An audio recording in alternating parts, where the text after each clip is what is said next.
Bonjour tout le monde et bienvenue sur la chaîne. Dans cette vidéo, je vais faire un top du premier trimestre de l'année. Donc j'ai mis du temps, mais j'ai réussi à sélectionner 2 produits dans chaque catégorie, dans chaque phase du maquillage, pour vous dire que ce sont les produits que j'ai le plus préféré porter, tester pendant cette première période de l'année. Donc c'est parti. On va bien évidemment commencer par les bases. Donc j'en ai 2. Comme pour toutes les autres catégories, je peux vous dire qu'il y en a des catégories où ça a été très compliqué. Donc la première, c'est la Perfector 4 en 1 Glow de chez Maybelline. J'ai mis du temps à comprendre comment l'utiliser, mais dès que j'ai réussi à mettre la main dessus, j'ai pas arrêté et je pense que vous voyez qu'elle est quasiment terminée. Il en reste quoi? Il en reste un quart. J'ai vraiment bien aimé. Je l'utilise dans la teinte 00 très claire et en fait c'est vendu aussi comme une bébé crème, mais je trouve, enfin pour mes goûts, il manque quand même un peu de couvrance, donc j'aime bien l'utiliser comme base illuminatrice sous des fonds de teint un peu plus mat et je trouve qu'elle fonctionne très bien. Une autre base, c'est la Photo Ready Prime Plus Perfector et lissant de chez Revlon qui se présente comme ceci et c'est une base qui va vraiment flouter le teint, ça va lisser la peau et si j'aime pas l'odeur à l'application, je l'aime quand même beaucoup parce que elle va avoir un fini très beau sur la peau, un fini vraiment lissant et le maquillage va tenir super bien dessus. Pour info, j'ai une peau mixte qui va briller au cours de la journée, principalement au niveau de la zone T et je trouve qu'elle fait tenir très bien l'excès de sébum à sa place. Ensuite, pour les fonds de teint, j'ai sélectionné le Surreal Skin de Makeup by Mario que j'ai adoré découvrir. Je vous l'ai présenté en janvier. J'ai la teinte 2N et c'est un fond de teint que j'adore. Franchement, pour l'instant, c'est mon fond de teint préféré de cette année et je le trouve tellement beau sur la peau, tellement facile à appliquer. Je l'ai vraiment pas mal utilisé et je trouve qu'il tient super bien sur ma peau. Il se fond bien et voilà, c'est vraiment un fond de teint que j'adore. Le deuxième, c'est une découverte plus récente. Je vous en ai parlé lors de la revue des produits testés au mois de mars et pareil, c'est un fond de teint que j'adore, que je vais continuer à utiliser parce que je trouve qu'il se fond super bien à ma peau. C'est le Photo Ready Camille Glow de chez Revlon que j'ai en teinte 120 et c'est un fond de teint qui va se fondre à la peau et je vais avoir l'impression que je n'ai rien du tout sur la peau, c'est vraiment magique. Il a un bel éclat, c'est pas glowy mais ça laisse vraiment un effet bonne mine sur la peau et j'adore, franchement je l'adore. Pour les poudres, j'en ai 2. Pareil, j'en ai deux pour tout, je sais pas pourquoi je dis ça. Bon, j'ai la All Matte Plus Shine Control de chez Catrice. J'ai atteint le pan, du coup j'essaye de la terminer. J'adore cette poudre, je trouve qu'elle matifie super bien. Elle va un peu lisser la peau, mais c'est pas la plus lissante. Celle juste après est vraiment bien lissante, mais je trouve qu'elle va super bien matifier la peau et tenir le maquillage en place. Elle ne me fait pas de... Enfin, j'ai pas besoin de faire des retouches de sébum dans la journée quand j'ai cette poudre. Je l'aime vraiment beaucoup. Donc l'autre poudre bien plus lissante, c'est la Smooth Operator de chez Tarte. Et c'est une poudre très fine, très volatile. Il en faut très peu sur la peau, sinon apparemment vous pouvez avoir des effets de flashback. Vous savez, c'est l'effet quand vous prenez une photo avec du flash, vous allez avoir des barres blanches sur le visage. Donc moi j'aime bien l'utiliser avec un pinceau bien souple pour vraiment la distribuer sur tout mon visage sans en créer des surplus à quelques endroits. parce que je trouve que si on en applique trop, ça va créer des effets de matière, on va voir la poudre vraiment en surface et ça j'aime pas. Mais sinon, c'est une poudre super lissante. Votre teint va être vraiment tout doux, tout lissé et je la trouve très très bien. Ensuite, les bronzers, on en a deux. J'ai arrêté. J'ai un crème, c'est le Iconic London en teinte Sun Kiss et je vous avoue que l'étape blush et bronzer, enfin les étapes blush et bronzer ont été les plus compliquées pour moi parce que j'ai pas été vraiment déçue des blushs et bronzers que j'ai testés cette année, donc c'était compliqué de sélectionner les deux préférés.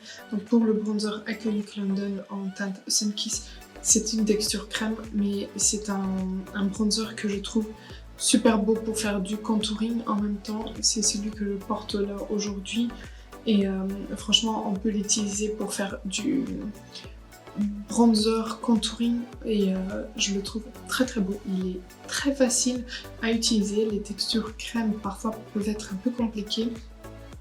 Soit ça fait des taches, soit c'est beaucoup trop pigmenté, soit c'est pas assez, soit on n'arrive pas à les travailler parce que ça sèche trop vite. Là, je trouve que c'est vraiment le temps idéal pour travailler le produit et c'est la couleur idéale sur ma carnation pour faire et du contouring et du bronzer en même temps. Donc je l'aime beaucoup. Et l'autre, c'est un bronzer poudre, c'est le Soft Sculpt Bronzer. Je vais commencer. C'est le Soft Sculpt Bronzer de chez Makeup by Mario qui se présente comme ceci. Moi j'ai la teinte Light Medium et c'est une poudre tellement fine, tellement soyeuse. On vient vraiment balayer ce bronzer sur la peau. C'est juste magnifique. C'est une teinte parfaite pour faire pareil, du contouring et du bronzer. Je le trouve vraiment très très beau et voilà, je trouve en fait les produits de cette marque que j'ai pu tester, ils m'ont pas vraiment déçu. Principalement les produits teint, j'ai beaucoup aimé le fond de teint, comme vous venez de voir, j'ai beaucoup aimé le bronzer, le blush. Et je trouve que les fards à paupières sont très bien aussi. Et voilà, donc un très très beau bronzer. Pour les blushs, j'ai le Sephora Colorful Blush, donc c'est dans leur nouvelle gamme. Enfin, ils ont étendu la gamme, c'est un blush mat, c'est la teinte 51 et c'est une teinte que je n'avais pas dans ma collection et que je trouve trop trop belle, qui va super bien avec le maquillage des yeux que j'aime bien faire. Par exemple, aujourd'hui, j'aurais pu utiliser ce blush parce que ça aurait été parfait. Je pense que vous voyez, il est très très beau sur la peau et la texture est juste magnifique. Même si c'est un mat qui va pas plomber le teint. Donc c'est super beau sur la peau et il est très soyeux. Et puis on a un autre un peu plus lissant, flottant. C'est le Cloud Crush de chez Too Faced en teinte Head in the Clouds et c'est une texture que j'adore qui va vraiment flotter le teint. C'est vraiment notre peau en mieux plus plus. Je l'adore. Je trouve cette teinte très très belle. C'est une teinte passe-partout qu'on peut mélanger à des yeux, un maquillage des yeux plus chaud, plus froid. Vous voyez là ça va. Si je mets quelque chose de plus chaud, je peux le mettre aussi. Je le trouve très très beau et je trouve ce packaging très très très mignon. Highlighter. Je vous avouerai que ça a été un peu plus facile parce que j'ai eu deux coups de cœur cette année. Le premier, l'highlighter de chez Rare Beauty en teinte Enlighten. C'est un highlighter très très beau qui est souvent en rupture de stock, mais en même temps, les produits Rare Beauty sont très souvent en rupture de stock en ce moment. Mais franchement, c'est un highlighter très très beau, avec une lumière très naturelle si on le veut, mais qui peut devenir très forte si on intensifie un peu, mais je le trouve très soyeux sur la peau. Il ne va pas marquer les imperfections, je le trouve vraiment très très bien. Et un autre, c'est l'highlighter poudre touche éclat en teinte Pink Glow de chez Bobbi Brown et c'est vraiment je pense que mon highlighter préféré de cette année et simples highlighters que j'ai testés jusqu'à présent. C'est un highlighter très naturel. On dirait que la lumière, elle vient de notre peau. On dirait pas du tout que ça vient d'un produit pour, tellement ils se font à la peau et on dirait vraiment que c'est notre peau qui est en bonne santé, qui dégage cette lumière très belle. Et voilà, je l'adore. Franchement, c'est une de mes plus belles découvertes de cette année pour le moment. Produit sourcils. Alors, il fallait en choisir 2, mais honnêtement, c'est pas les produits que j'ai le plus aimé de toute ma collection, mais je voulais vous en parler parce que j'aurais pu prendre le crayon de chez Makeup by Marion, mais je ne trouve pas que ce soit ma teinte parfaite, mais il fonctionne très bien. Mais sinon, pour les produits que j'ai sélectionnés, du coup, j'ai sélectionné le Tattoo Brow de Maybelline, puisque depuis que j'ai appris à l'utiliser, je trouve qu'il fonctionne très bien. C'est un gel à sourcils avec une couleur, c'est celui que je porte encore aujourd'hui, et je trouve qu'il fonctionne bien. Il faut juste avoir la main très légère, pas vraiment frotter les sourcils dans tous les sens, pas si vous avez des sourcils aussi fournis que moi en tout cas. Mais voilà, je trouve qu'il fonctionne bien. Et l'autre produit que j'ai découvert, c'est le Fluff Up Brow Wax. J'ai encore un peu de problème avec ce produit. Donc c'est une cire à sourcils de chez Benefit, mais qui va laisser, on dirait presque des pellicules une fois que c'est sec sur mes sourcils. Donc j'aime bien l'effet, mais j'aime pas du tout ces pellicules qui restent, on dirait des petites pellicules, vraiment, des petites croûtes blanches, voilà. Donc il faut encore que j'essaye de l'utiliser encore et encore jusqu'à ce que je comprenne comment il fonctionne le mieux sur moi. Mascara, j'ai le Catrice Glam and Doll Sculpt and Volume, donc le mascara de chez Catrice qui va donner du volume, qui va donner de la courbe, de la longueur. Il est juste parfait, un mascara à petit prix. Je vous montre la brosse qui est comme ceci. Ce sont des petits picots en silicone et franchement j'étais bluffée et je continue. J'adore ce mascara. Et l'autre c'est le Fetish Eyes de chez Pat McGrath et pareil, c'est un volume mais incroyable. La brosse se présente comme ceci. Et franchement, il me donne un volume incroyable à mes sourcils, à mes cils. C'est vraiment juste waouh. Donc ouais, 2 mascaras que j'ai adoré découvrir en début d'année. Et ensuite, on passe à la dernière catégorie, les lèvres. Et vous verrez, comme vous avez compris, que j'ai pas sélectionné de palette parce que je n'ai pas voulu, c'est pas...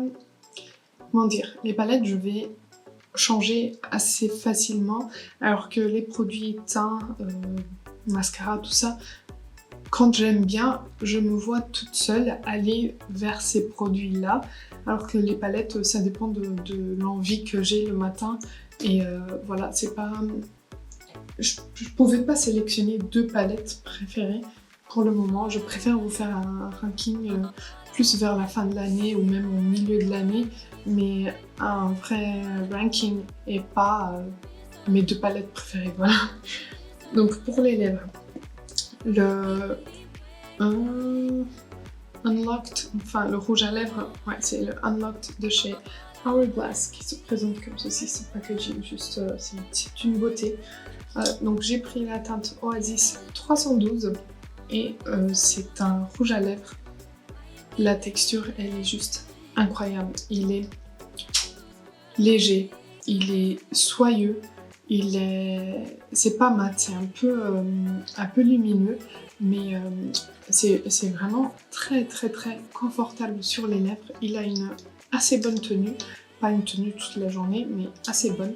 Et franchement, c'est super confortable. Vu le prix, je me disais presque sûr que je vais être déçue, mais franchement, non, pas du tout. Je trouve qu'il vaut son prix. Après, c'est quand même assez onéreux, mais je trouve que la qualité elle y est.